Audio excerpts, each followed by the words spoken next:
Hi, I'm Alderwoman Sheila Finlayson. Welcome to our Annapolis. It is truly a pleasure to have as my guest today Mr. Kamisil Brown. Mr. Brown is the CEO of Spitfire, Sell Spitfire Paintings and Design. That's such a mouthful, but welcome. Thank you. So tell us, before we get into your business, tell us a little bit about yourself. I understand you're a native Annapolitan. I am. I'm 33 years old. I went to Parole Elementary, so I'm very well known in the Parole area, well throughout Annapolis. I went to Annapolis High School, Annapolis Middle School, very well known throughout all of the communities. Very well known for my painting abilities, known for my marketing on social media, being very flamboyant on there with some of the photos and graphics that I post, and just a very in-depth community guy. So when did you start your career in painting and design? I would say as far back as 6 or 7 years old. I was attending the Salvation Army day camp, and every day we came there after school, they gave us different projects or arts and crafts things to do. And this one time, it was a t-shirt contest, and I came in first place. They turned it into a competition, and I took that winning and started doing it every day, from painting on t-shirts to painting on canvases, anything that I could put paint on and it would stay. That's kind of how it started. Wow, so as a young student at attending the Salvation Army. Yes, ma'am. What about in high school? I suspect you continued your t-shirts are big in high school, so Yes. tell us about your high school career. So as I went from middle school to high school with painting the t-shirts, I started to be known for music. I was doing rapping, freestyling, anything to kind of show people I did music. But in order to make money, I was still doing the t-shirts. So I would come to school on a Tuesday or Wednesday, and I would bring a bag of maybe 20 t-shirts randomly painted with different sayings, colors, or just splashes with a logo on it. And I would try to get that bag of shirts sold by the end of the day, or either by the end of the week. And that's kind of how I started to professionally get into doing custom clothing. So you sold your t-shirts to your high school friends. Yes, ma'am. Did you have a following? I mean, did the same people come back each time you brought shirts in, or? Well, it started out that way with friends and people who've known me growing up buying them, but to my surprise, as the word started getting around, I would be in gym class and a random person that I've never formally met would come up and say, "Hey, do you have any more shirts left, or can I check out what you have?" And that turned into organic sales and new friends. Well, that's awesome. So you've been an entrepreneur seems like for forever. Yes. After high school, what did you do? Immediately after high school, not even getting a chance to enjoy the summer, I went straight to the Art Institute of Atlanta.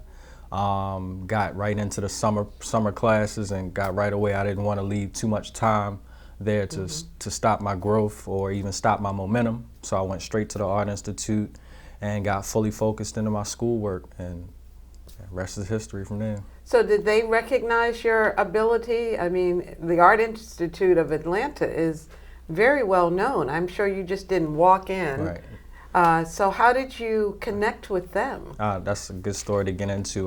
It was a tough transition, and not really tough as being hard, but something that I wasn't used to, coming from a small town like Annapolis, where I'm very well known by everybody in the city, to go into an even bigger city like Atlanta and not know one soul. So, and then not to mention that, my whole school is flooded with creative talent, from video, graphic design like myself. There was interior design, animation, you name it. Like any form of art was at my school. So I had a lot of competition if we're talking about being known to work through. But one thing I did to stand out from the rest was bring my creative talent that I was already doing in high school. I made it so it looked very professional, whether it be adding packaging, tags, just showing people that I was different than your average t-shirt salesman. And then people really started to pick up on who I was because of my professionalism outside of just the artwork. So, and that came from really just Atlanta. Atlanta is a place where black people is very professional and very well put together when you're talking about business and even in regular life. So I took that with meeting all of the people that I met, whether it be regular person or business owner, and I just started to implement those things. And then next thing you know, my name was ringing bells in the school, and it kind of felt the same way it did in my senior year, where I walk into the school, but instead of me bringing a bag, I was just taking orders, and I would complete the orders at my home. Yeah. So at your home, you must have had quite a bit of equipment then. Yeah. Well, back then I actually didn't have any equipment. It was all T-shirts and paint. No equipment. By like hand? Yeah, everything No was stencils or anything? So when people came to me and asked for bulk orders, it was kind of hard for me to fulfill. So I tried not to overwhelm myself. I kept them at a certain minimal. But eventually I saved up enough money to when I moved back home, that's when I was able to get my equipment. But yeah, my dorm room was pretty packed with T-shirts and flooded with paint. I tried to keep as many blankets or sheets down so I wouldn't mess up the floor and they take it out of my student loan. But for the most part, it was, very well put together with shirts and paint. Well, I know that you didn't go to Atlanta alone. I think some of your friends, at least one that I recall, followed you to Atlanta. Yeah, I would say I dragged them down there. Okay. Yeah, my friend Montre C, best known as Trey the Kid, he was 1 year younger than me, but we always had the plan to take our music career and expand them to a place where it was more open and well received, and at the time, Atlanta was the hottest place you could go for music. So once, he told me he graduated, I congratulated him, and I gave the offer to him to move down to Atlanta with me and to continue our music careers. He came right away after speaking to his parents, and yeah, we were down there working on a mixtape together. I was just teaching him the ropes about getting around the city. I think he stayed down for about 8 months with me until it got a little bit hard on both of us financially, and we had to come back. But he definitely made my journey in Atlanta a lot fun because up until he came, I was there alone. So he made it a lot better. So when the both of you returned to Annapolis, then what happened? Again, we took what we learned in Atlanta from handling business and being professional. We wanted to bring that to Annapolis because when we left from Annapolis, we felt like Annapolis was missing a few things in our community as far as how to operate a recording business. So by being in Atlanta where, a lot of successful recording companies are, we felt we brought those techniques and those things here.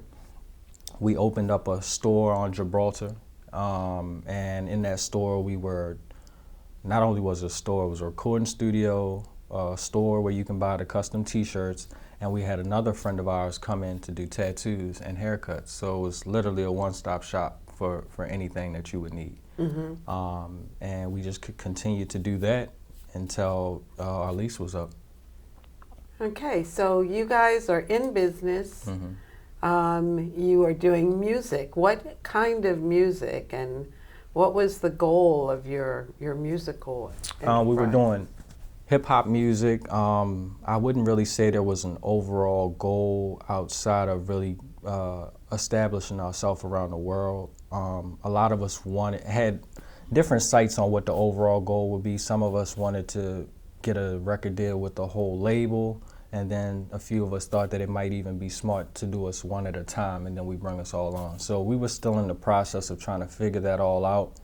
But for the most part, we just continued course with shooting videos, making sure we let people hear our creative talent.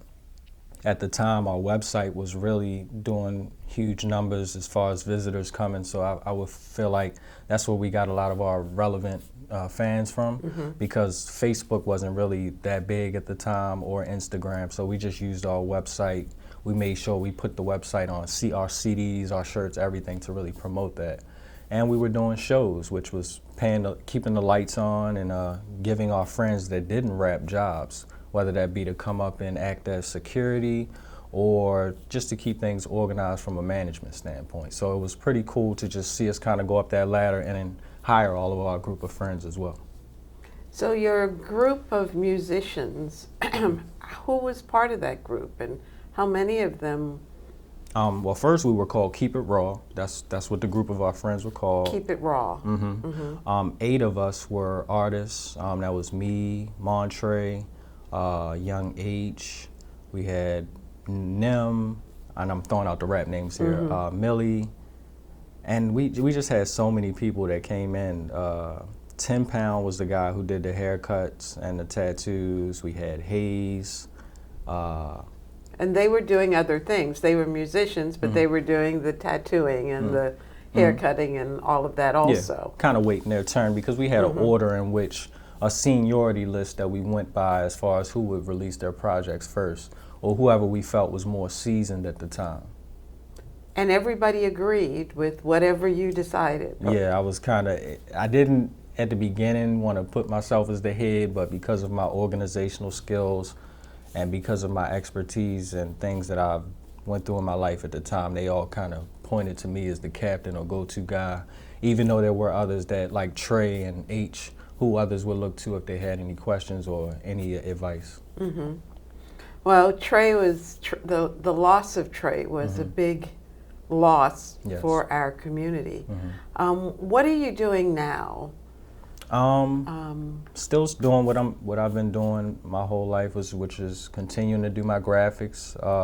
I have a lot of clients from sports players to different businesses, but in all with doing that business, I try to keep Treys' name alive in any way that I can. I've done TV interviews, I've done magazine interviews, or even just talking in amongst the kids. I try to use his situation and what we went through as a group and what he went through as just a person. I try to bring out the good in his situation and then talk about the bad as well to try to make sure that those type of things don't continue to happen in our community.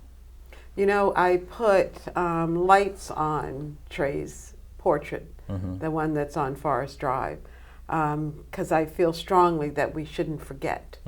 We shouldn't just remember him during the light of day. The lights have not been as bright as I'd like for them to be, but the message is the same, that we want to highlight the tremendous loss that we've experienced in the community. But I'm thrilled that you are carrying on your efforts. And you just threw out that you represent some sports figures and that kind of thing. You want to tell us about the local, well, he's not local, but he plays for the Ravens, so I guess we can count him as local. Yes. What are you doing for him? So that him that she's speaking of is Lamar Jackson. It was a funny situation. I got a call from a friend, and they said, hey, Lamar Jackson posted that he was looking for a graphic designer for his clothing line and that I should submit my portfolio. I immediately did that. I got a response within 2 days with his camp telling me that they liked my designs and they were interested in moving forward, but they also had 3 other artists that they were considering.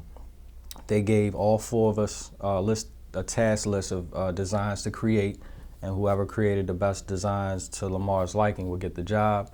They reached back out a week after I submitted my designs, and they told me that they loved my work and they wanted to move forward. And here was the confidentiality agreement to, make everything official. So since then, and this was back in August when everything was official at the beginning of the season, before the Ravens started getting hot, Lamar had already gave me my first official job, which was a collection of hoodies that he wanted to release titled Pressure. So God's timing is impeccable. After the designs were done and everything was getting ready to go, it came out right around the time that they had just became #1 in the division. And everybody knew that they were going to pretty much lead the playoffs as the #1 team. So it was just perfect timing. Lamar Jackson wore the hoodie for the first time the game against the Jets on Thursday night, mainstream football, right under the lights. As soon as he walks into the stadium, he wears the hoodie that I created, and my phone immediately goes off like, hey, Lamar's wearing your hoodie. And it was only from people close friends, because nobody had seen the design up until that point.